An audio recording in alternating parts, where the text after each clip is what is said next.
काही राज्यांनी तर विरोध दर्शवण्याची सीमाच गाठली होती. गुजरातच्या जुनागडमध्ये लोकसंख्या बहुतांश हिंदू होती, पण राजा मुस्लिम होता.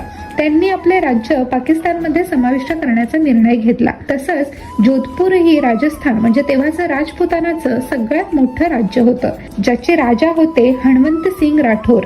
त्यांनी विचार केलेला की पाकिस्तान एक नुकताच नव्याने बनलेला देश आहे, तर त्याच्याकडून आपण जास्त सोयीसुविधा मिळवून आपलं राजपद टिकवून ठेवू.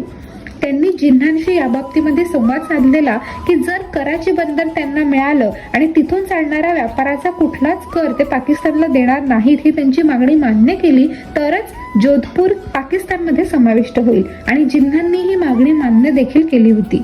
विचार करा मित्रांनो, जर एवढं मोठं जोधपूर पाकिस्तानमध्ये गेलं असतं तर त्याच्या आजूबाजूचा प्रदेश आणि हळूहळू संपूर्ण राजस्थान देखील पाकिस्तानमध्ये जाऊ शकलं असतं, पण पटेलांनी हे सगळं रोखलं.